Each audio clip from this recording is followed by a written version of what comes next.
नमस्कार दोस्तों, एक बार फिर से मैं आप सभी लोगों के साथ जुड़ गया हूं एक और शॉर्ट हैंड से रिलेटेड बढ़िया सेशन लेके। आप सभी लोगों को पता है कि जैसे शॉर्ट हैंड से रिलेटेड जो भी आपकी नॉलेज है, जो भी आपके अवेयरनेसेस हैं, वो मैं आपको देता रहता हूं, बताता रहता हूं किस तरीके से कैसे तैयारी करनी है, कैसे अपने गोल को अचीव करना है और कैसे आपको शॉर्ट हैंड सीख के आगे बढ़ना है। तो चलिए आज के भी एक महत्वपूर्ण सेशन के ऊपर बात करते हैं जो शॉर्ट हैंड के ऊपर होगा और आप सभी लोगों को कैसे इस चीज को समझना है इसके बारे में आपको बताते हैं। तो भाई सबसे पहले आप सभी लोगों से मेरा तहे दिल से रिक्वेस्ट है कि अगर आप सभी लोगों को सेशन अच्छा लगे तो लाइक शेयर जरूर करिए और अगर चैनल सब्सक्राइब नहीं किया तो एक बार चैनल जरूर सब्सक्राइब कर दीजिए ताकि आप सभी लोगों तक जो इंपॉर्टेंट अपडेट्स हैं वो हमेशा पहुंचती रहें और आप हमेशा अपडेटेड रहें अपने एग्जाम्स को लेके। तो चलिए भाई आज के सेशन के ऊपर देखते हैं किस तरीके से कैसे आपको आगे बढ़ना है, शॉर्ट हैंड के अंदर कौन सी चीजों के ऊपर बात करना है। तो सबसे पहले अगर आप सभी लोगों को जैसे कि अब शॉर्ट हैंड 2025 का जो आपका स्टेनो का एग्जाम होने वाला है, तो अगर आपको शॉर्ट हैंड 0 लेवल से सीखना है यानी कि बेसिक लेवल से सीखना है तो आप सभी लोगों के लिए ये बुक जो है अवेलेबल हो गई हमारे स्टोर पे। आपको स्टोर पे जाके शॉर्ट हैंड की ये बुक परचेज करके शॉर्ट हैंड को बेसिक लेवल से 0 लेवल से सीख सकते हैं, जिससे कि आप सभी लोगों को आगे डिक्टेशन तक पहुंचने में मदद मिलेगी। चलिए तो आज के सेशन में सबसे पहले हम बात करेंगे शॉर्ट हैंड बेसिक नॉलेज। ठीक है, शॉर्ट हैंड की जो आपकी बेसिक नॉलेज होती है, बेसिक नॉलेज क्या होती है, किस तरीके से शॉर्ट हैंड को आप बेसिकली जान रहे हैं, समझ रहे हैं, तो उसके बारे में कुछ बेसिक नॉलेज मैं आप लोगों को देने वाला हूं कि कैसे आप इसमें आगे बढ़ सकते हैं, कैसे आप इसमें चीजों को परसीव कर सकते हैं। इन सभी चीजों के ऊपर मैं कुछ बातें आपको बताने वाला हूं। तो सबसे पहले देखिए, जब भी हमारे मन में शॉर्ट हैंड या स्टेनो का कुछ नाम आता है ना, तो बहुत सारे बच्चे इसमें बहुत कंफ्यूज रहते हैं कि सर ये है क्या, इसको क्यों पढ़ते हैं, किस तरीके से ये यूज की जाती है। तो सबसे पहले भाई देखो मैं आपको बता दूं, शॉर्ट हैंड या स्टेनो ये एक तरीके की स्किल है और ये दोनों चीजें आपकी सेम है। ऐसा नहीं है कि शॉर्ट हैंड कुछ अलग है ये और कुछ अलग है, ये दोनों चीजें अगर दोनों की बात करेंगे तो ये दोनों चीजें सेम होती हैं।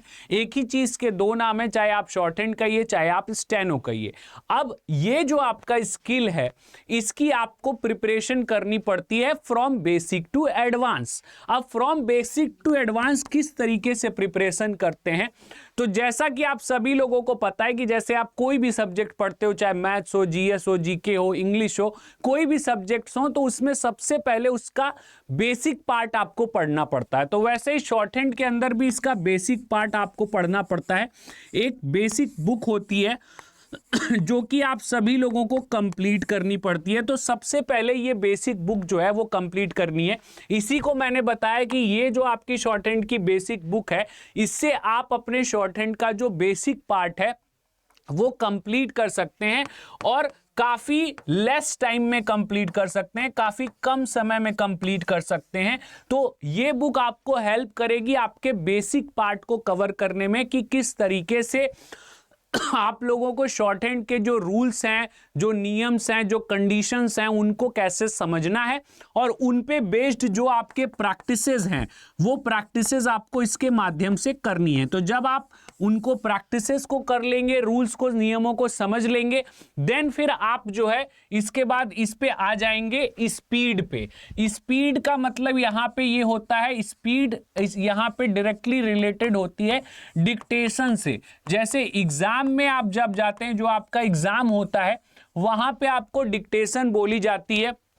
किस तरीके से डिक्टेशन बोली जाती है, तो कहीं कहीं पे तो लाइव डिक्टेटर भी होते हैं कि भाई आपको कहीं पे एक हॉल में बिठा दिया जाएगा और वहां पे एक बंदा कोई माइक से बोल रहा होगा आपसे इंग्लिश या हिंदी जिसमें आपकी डिक्टेशन होगी, वो बंदा डिक्टेट कर रहा होगा और आपको क्या करना होगा, उसको स्टेनो में लिखना पड़ेगा। तो आप क्या कर रहे होंगे, उसको स्टेनो में लिख रहे होंगे। तो जब डिक्टेशन कंप्लीट हो जाएगी देन आफ्टर दैट आपने जो स्टेनो में लिखा है, स्टेनो बेसिकली मैं बताऊं, अगर आप लैंग्वेज की बात करोगे तो हिंदी या इंग्लिश दोनों ही भाषाओं में आप सीख सकते हैं और बेसिकली मैं कहूं तो इन दोनों ही भाषाओं में, हिंदी या इंग्लिश, चाहे जो सा आप सीखिए, ये अगर हिंदी में सीखते हैं तो हिंदी को शॉर्ट में लिखने का तरीका है, और अगर आप इंग्लिश में सीखते हैं तो इंग्लिश को शॉर्ट में लिखने का तरीका है। मतलब शॉर्ट हैंड के द्वारा आप हिंदी में या इंग्लिश को शॉर्ट में लिखने का तरीका है। उससे आप जो है सीखने के बाद या तो हिंदी में सीखते हैं तो हिंदी को शॉर्ट में लिख सकते हैं, इंग्लिश में सीखते हैं तो इंग्लिश को शॉर्ट में लिख सकते हैं। तो सबसे पहले आपको क्या किया जाता है, वही डिक्टेशन जो आपको इंग्लिश में या हिंदी में बोली जा रही है उसको आपको शॉर्ट हैंड के माध्यम से शॉर्ट में लिखना पड़ता है। तो जब आप उसको शॉर्ट में लिख लेते हैं, देन आफ्टर दैट आपको एक टाइम लिमिट दिया जाता है कि ये टाइम लिमिट है, इस टाइम लिमिट के अंतर्गत जो आपने शॉर्ट हैंड लिखी है उसको आप क्या करिए, उसको आप टाइप करिए। अगर आपने हिंदी में लिखा है तो आप हिंदी में टाइप करेंगे, और अगर आपने इंग्लिश में लिखा है तो आप इंग्लिश में टाइप करेंगे। अब ये तो सिनेरियो हो गया कि लाइव डिक्टेशन का। फिर कुछ जगहों पे ऑडियोज के द्वारा भी आपकी डिक्टेशन होती है। जैसे अगर आपको कहीं पे भी एक हॉल में बिठाएंगे, वहां पे जैसे राउंड टेबल होगी, राउंड टेबल के ऊपर आपको सभी को सीटिंग करा दी जाएगी। देन आफ्टर दैट जो स्पीकर्स होते हैं वो हॉल के कॉर्नर कॉर्नर पे स्पीकर्स प्लेस होते हैं, ठीक है। तो वहां पे आपको स्पीकर्स के द्वारा, रिकॉर्डिंग के द्वारा जो है आपको लिखनी पड़ती है। तो वो एक सीडी प्लेस करेंगे एक सिस्टम में, और वो रिकॉर्डिंग आपको चलाएंगे। उस रिकॉर्डिंग को जब प्ले किया जाएगा तो आपको उसको प्ले करने के साथ साथ लिखना पड़ेगा। ये ऐसा नहीं है कि डायरेक्ट वो रिकॉर्डिंग ही प्ले कर दी जाती है। यहां पे आप सभी लोगों को एक चीज और देखने को मिलेगी कि यहाँ पे 2 डेमो ऑडियोज होते हैं, 2 डेमो ऑडियोज होते हैं। ये 2 डेमो ऑडियोज क्या बताते हैं, ये 2 डेमो ऑडियोज आपके चेकिंग के लिए होता है कि भाई आपको आवाज, वॉइस क्लियर है या नहीं, इको तो नहीं है, वॉइस में कोई दिक्कत तो नहीं है, या ऐसा तो नहीं है कि जो स्पीड है उससे कहीं ज्यादा स्पीड हो। तो ये सारी चीजें आपको पहले आपसे क्लैरिफाई करा लिया जाता है कि सब कुछ ठीक है, सब कुछ सही है। देन उसके बाद आपका जो ओरिजिनल डिक्टेशन होता है उसको प्ले किया जाता है, और उसके माध्यम से आप ऑडियो के माध्यम से डिक्टेशन को लिखते हैं। फिर आपको एक सेकंड लैब में ले जाया जाता है, जहां पे जो आपने शॉर्ट हैंड लिखा है उसको आपको क्या करना पड़ता है, टाइप करना पड़ता है। तो इसी तरीके से आपकी चीजें जो हैं वो शॉर्ट हैंड के अंदर लगातार चलती रहती हैं। तो आप सभी लोगों को एक बात का ध्यान देना पड़ता है कि भाई शॉर्ट हैंड के जब आप सीख रहे हो तो उस टाइम पे आपको एक्यूरेसी और एफिशिएंसी पे काफी वर्क करना पड़ता है, क्योंकि एरर परसेंटेज जो होता है शॉर्ट हैंड के अंदर वो काफी कम होता है।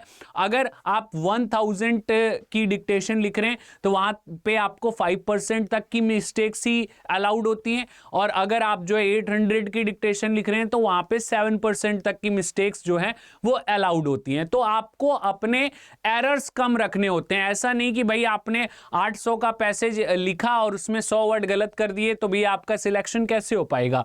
तो आप सभी लोगों को शॉर्ट हैंड सीखते टाइम अपने एरर्स का काफी केयर करना पड़ता है कि जो आपके एरर्स हैं वो आपके लिमिटेड रहें, ज्यादा एरर्स ना हो, जिससे कि आप सभी लोग शॉर्ट हैंड के इस एग्जाम में, स्किल टेस्ट में सिलेक्ट हो पाए। तो भाई ये बेसिक नॉलेज आप सभी लोगों को देनी थी मुझे कि शॉर्ट हैंड में किस तरीके से कैसे आप जो है आगे बढ़ सकते हैं। तो आप सभी लोगों को आशा करता है कि इससे काफी सारी नॉलेज मिली होगी, और सेशन अगर अच्छा लगा होगा तो शेयर लाइक जरूर करिएगा और चैनल जरूर सब्सक्राइब करिए, जिससे कि आप सभी लोग हमेशा अपडेटेड रहें।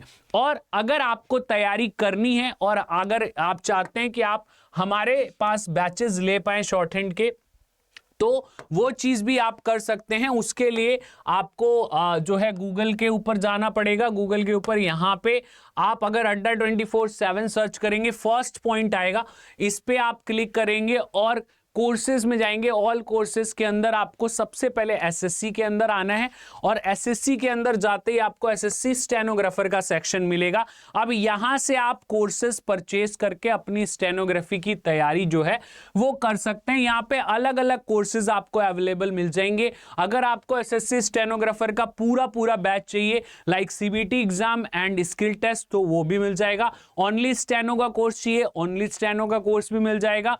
और अगर महापैक चाहिए तो महापैक में ये रहता है कि भाई इसमें कंबाइंड आपकी, चाहे आपका सीबीटी हो, चाहे आपका स्किल टेस्ट हो, चाहे आपका डिक्टेशन हो और आने वाले जितने भी स्टेनो के एग्जाम हो, सब कुछ इसके अंदर एडेड रहेंगे। तो जब तक आपके महापैक की वैलिडिटी, आपको कोई अदर बैच परचेस करने की जरूरत नहीं पड़ती है। तो आप अपनी तैयारी को इन सभी चीजों के माध्यम से कर सकते हैं और अपने लक्ष्य को प्राप्त कर सकते हैं। तो आशा करता हूं आप सभी लोगों को यह सेशन काफी अच्छा लगा होगा। अगर अच्छा लगा है तो लाइक जरूर करिए और कमेंट में जरूर बताइएगा कि क्या आपको शॉर्टहैंड आती है तो यस, नहीं तो नो, और सीखना चाहते हैं तो कैसे सीखना है उसका प्रोसेस मैंने आपको बता दिया। चलिए, बहुत बहुत धन्यवाद। अगले सेशन में अगली बातों के साथ मिलेंगे। जय हिंद, जय भारत।